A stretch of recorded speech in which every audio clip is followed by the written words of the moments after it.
They made us laugh, cry, and dream. But behind the scenes, these stars were quietly battling cancer. Their courage was as powerful as their performances, and though they're gone, their stories live on. Here are 15 beloved actors we lost to cancer and the unforgettable legacies they left behind. Gene Wilder brought whimsy to the world when we needed it most. In Willy Wonka and the Chocolate Factory, he became the soft-spoken, enigmatic guide through a land of dreams, simultaneously sweet and a little scary, eccentric but never unkind. It was a performance that defined childhoods, captured imaginations, and left a cultural imprint that will never fade. But Wilder was far more than a top-hatted candy maker. He was a brilliant comedic force in Young Frankenstein, Blazing Saddles, and The Producers, often partnering with his dear friend Richard Pryor. His comedic timing was surgical, his expressions deeply nuanced. Behind the laughter, however, Gene knew pain. He lost his wife, Gilda Radner, to ovarian cancer in 1989. A loss that left him shattered, but galvanized his involvement in cancer advocacy. Years later, he would survive a battle of his own with non-Hodgkin's lymphoma, which he bravely overcame. In the final years of his life, Wilder was quietly diagnosed with Alzheimer's disease. True to his nature, he chose to keep his illness private. His family later revealed he didn't want the world, especially children who loved Willy Wonka, see him in decline. He didn't want the magic to fade. Gene Wilder died peacefully in 2016, listening to his favorite song, Ella Fitzgerald's Somewhere Over the Rainbow, with his family by his side. His life was a gift wrapped in humor, tenderness, and a commitment to make the world a little more joyful. And in the end, that's exactly what he did.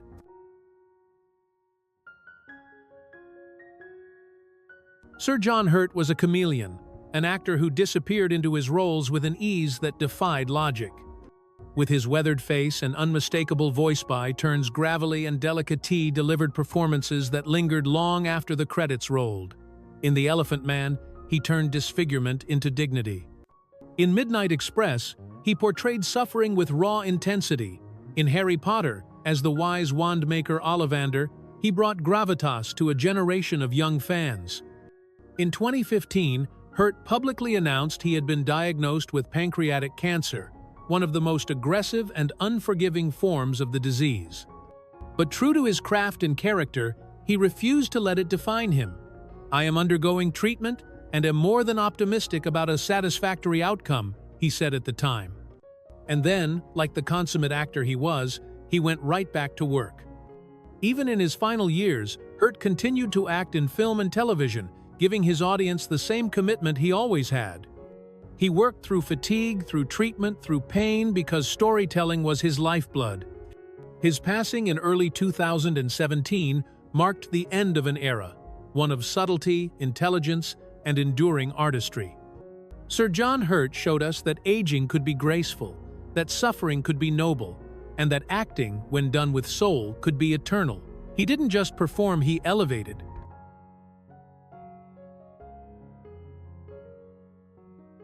Chadwick Boseman was not merely a Hollywood star, he was a quiet revolutionary.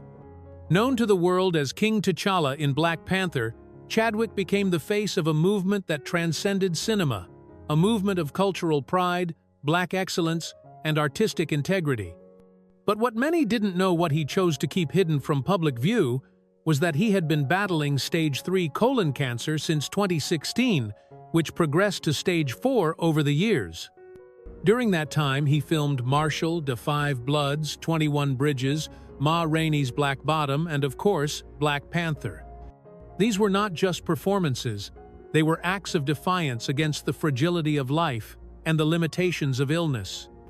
On film sets, he endured surgeries, chemotherapy, and fatigue, yet never once complained.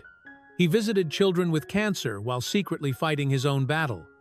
His physical transformation in his final years sparked public concern, but he never explained. In truth, he had made a decision to inspire, not to be pitied. When the world learned of his death in August 2020, it felt like a thunderclap of grief. A man we thought was invincible had been silently fading away. And yet, what he left behind was nothing short of eternal. He redefined what it means to be a hero on screen and off. Chadwick's life was about purpose. He once said, "When you live in your purpose, you're already immortal." His legacy will live not just in films, but in the lives of those who found strength in his silence, dignity in his determination, and power in his presence.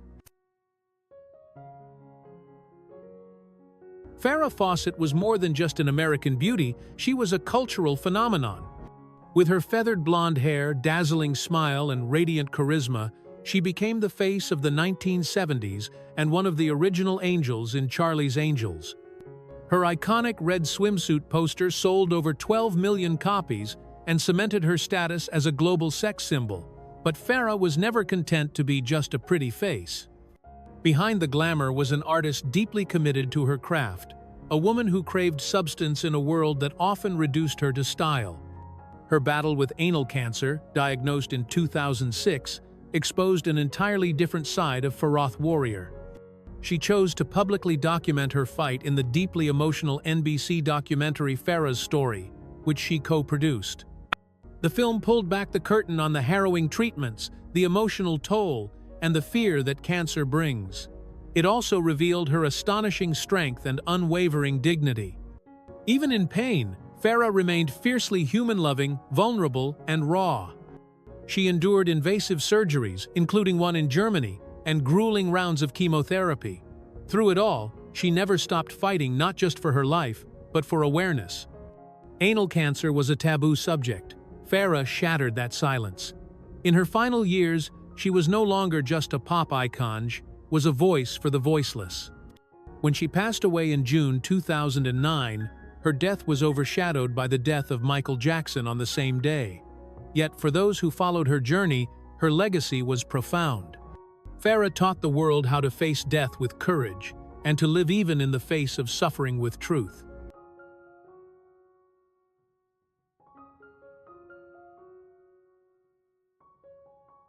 Patrick Swayze was the very definition of charisma. With his rugged good looks, magnetic energy, and dancer's grace, he stole hearts in Dirty Dancing, brought tears in Ghost, and showed grit in Point Break. He wasn't just a leading man, he was a cultural moment.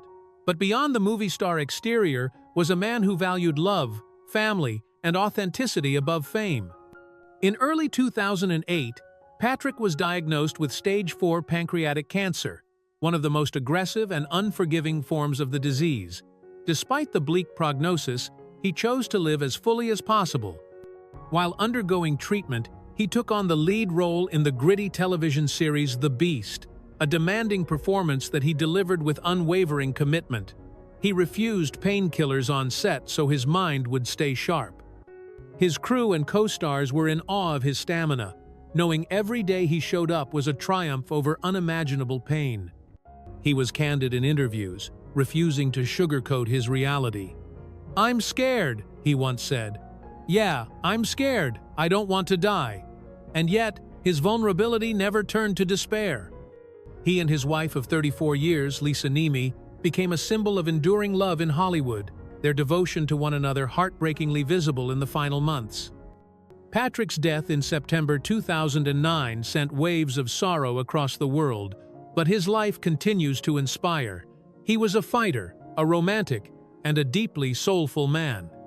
He reminded us that real strength lies in Graceland, that even in the face of death we can dance.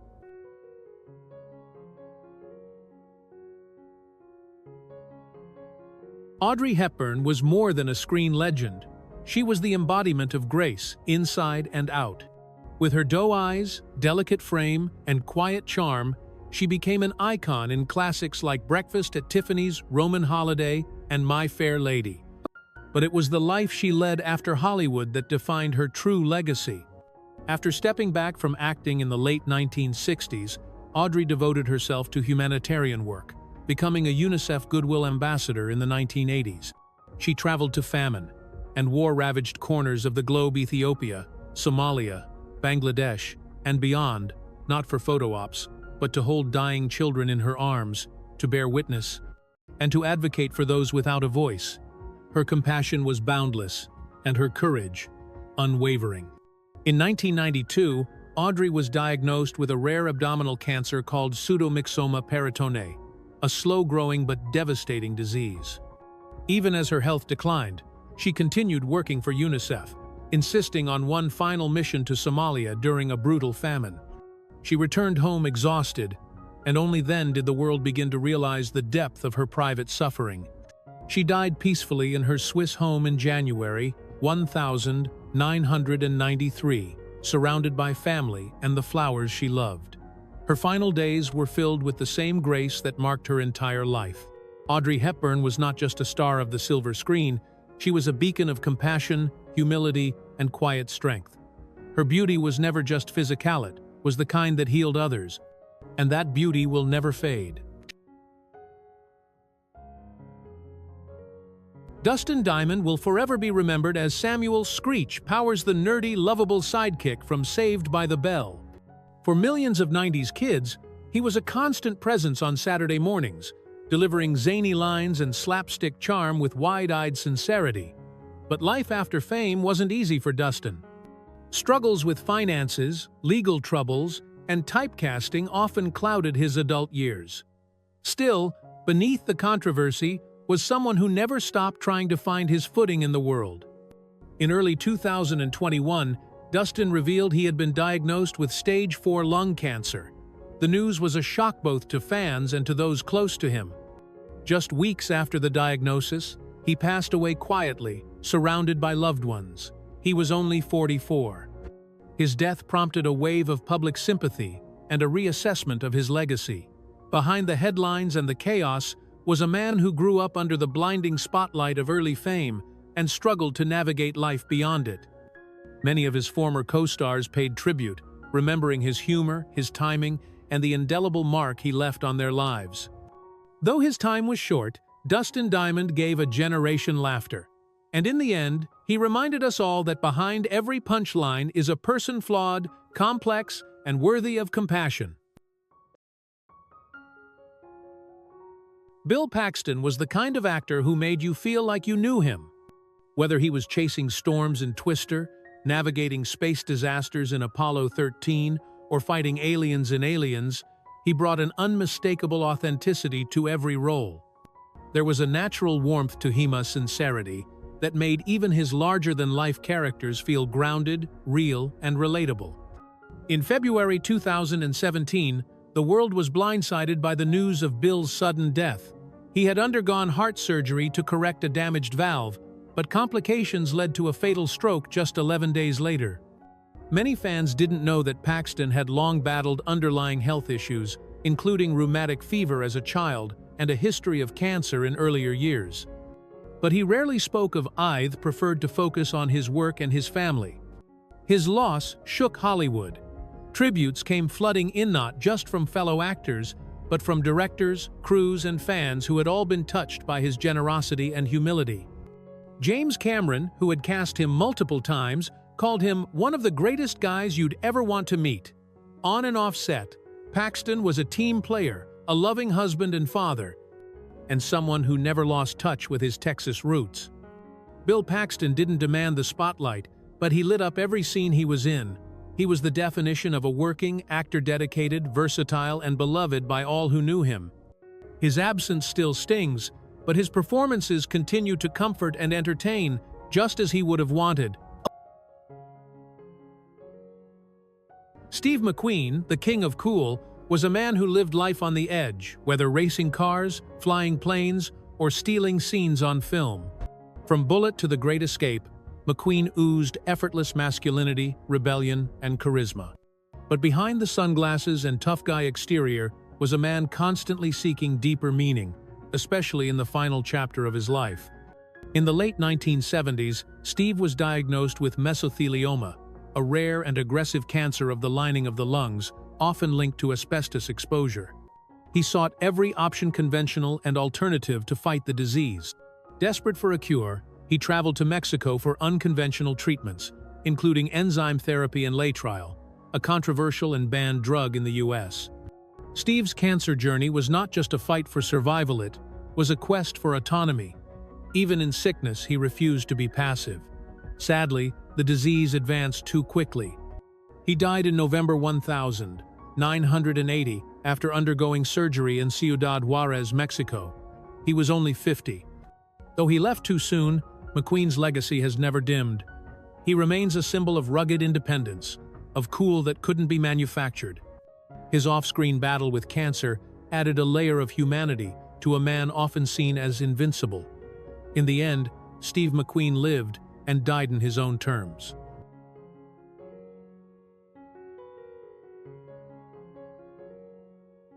Yvette Mimieux was the embodiment of 1960s screen allure, ethereal, intelligent, and slightly mysterious. She rose to fame with roles in The Time Machine, Light in the Piazza, and Where the Boys Are, capturing hearts with her wide-eyed vulnerability and quiet strength. Hollywood loved her, but Mimieux never fully gave herself over to the spotlight. Unlike many of her contemporaries, she maintained a fierce sense of independence and a clear boundary between public persona and private self. In the mid-1970s, she quietly stepped away from mainstream film, choosing instead to explore her passions outside the industry. She became a screenwriter, a painter, and a world traveler. Her intellectual hunger led her to study anthropology, and she became known in private circles as a brilliant conversationalist and a woman of great inner depth. She once said that she hated being typecast as the fragile blonde and longed to portray real women with complicated lives.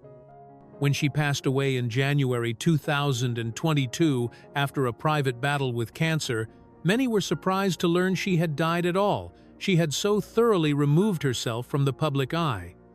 But to those who remembered her, especially fans of classic cinema, her passing marked the quiet end of a chapter filled with grace, poise, and quiet rebellion. Yvette Mimieux chose her own path, both in life and in death, and in doing so, she became more than a star, she became a symbol of self-possession. Sylvia Simms was British cinema royalty, a revered actress whose career spanned more than 7 decades and who worked alongside some of the most iconic names in film history. From early roles in post-war classics like Ice Cold and Alex and Victim, to her poignant performance as Margaret Thatcher's mother in The Queen, Simms was a master of nuance, emotion, and impeccable restraint. She brought dignity and quiet power to every performance, making her a mainstay in both classic and contemporary British storytelling. Her 1961 film Victim, in which she played the wife of a closeted gay man during a time when homosexuality was still criminalized in the UK, was groundbreaking, and so was she. Off-screen, she was thoughtful and fiercely articulate about the importance of tackling taboo subjects through art. She was unafraid to age in front of the camera, taking on grandmotherly roles in her later years that still carried emotional depth and a twinkle of wit. When Simms passed away in January 2023, after a private battle with cancer, the tributes poured in from actors, directors, and admirers across generations. Her death wasn't just the loss of an actress, it was the loss of a living bridge to a golden era of British filmmaking. For those who grew up watching her or had the honor of working with her, Sylvia Simms represented excellence without ego, a quiet legend who wore her brilliance lightly. Anne E. Todd was once a familiar face to moviegoers during the 1940s, appearing in films like How Green Was My Valley and Intermezzo. With her angelic face and precocious talent, she was one of Hollywood's many gifted child stars during the studio system's heyday. But unlike many child actors whose adult years were marred by disillusionment or tragedy, Anne chose a different path filled with education, creativity, and reinvention. After leaving the film industry as a young adult, Anne didn't cling to the spotlight. Instead, she pursued a rich academic life, earning advanced degrees and becoming a respected musicologist and university professor. Her focus on 18th-century music and her passion for teaching made her a cherished figure in academic circles. She also married and raised a family, striking a rare and admirable balance between her early fame and her intellectual pursuits. Anne E. Todd's passing in 2020 from cancer was a quiet one, reflecting the quiet grace with which she lived much of her adult life. But those who remembered her early screen work, or who were touched by her later contributions in the field of music history, saw her life as a remarkable tapestry. One that spanned the glitz of Golden Age Hollywood and the cerebral calm of academia. She proved that reinvention isn't just possible, it's powerful. Helen McCrory was the kind of actress who didn't just play a role, she inhabited it. Best known for her fierce portrayal of Polly Gray in Peaky Blinders and her elegant menace as Narcissa Malfoy in the Harry Potter films, she brought an unmatched gravitas to every performance. With her intense gaze and regal bearing, McCrory had a rare ability to shift seamlessly between power and vulnerability, often within the same scene. But behind her strength on screen was an even greater strength in real life. Diagnosed with breast cancer, Helen chose to keep her illness entirely private. Not even many of her closest colleagues knew she was sick. She continued working, continued raising her 2 children with husband Damian Lewis, and continued pouring her energy into charitable cause, particularly during the COVID-19 pandemic, when she helped raise millions for NHS workers through the Feed NHS initiative. Her death in April 2021 stunned the world. The loss felt personal, intimate, as if someone close had quietly slipped away. Damian Lewis's tribute described her as the meteor in our life, a woman who sparkled with wit, empathy, and brilliance. Her peers called her the best of the best, generous, honest, fearless. In a world that often rewards ego, Helen McCrory led with heart.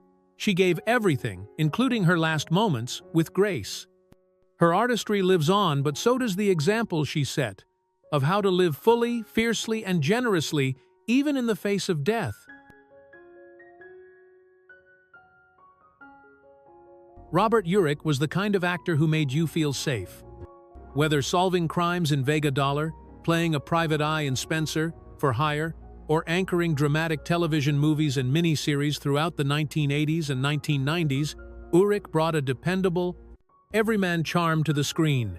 He was tall, strong-jawed, and always believable, an actor you could trust, who elevated everything he was in. In 1996, Urich was diagnosed with synovial sarcoma, a rare and aggressive form of cancer. Many assumed he would take a step back, but Urich leaned forward. He didn't just continue acting, he also became one of Hollywood's most outspoken cancer advocates. He spoke at hospitals, fundraisers, and cancer research summits, often while undergoing chemotherapy himself. His message was one of hope and endurance. You fight, you keep going, you don't give up. He starred in Love Boat, The Next Wave, and television movies. Even during his treatments, his work ethic unchanged. Off-screen, he and his wife, Heather Menzies Urich, founded the Robert Urich Foundation to fund cancer research and support families affected by the disease. His fight wasn't just personal, it was a mission.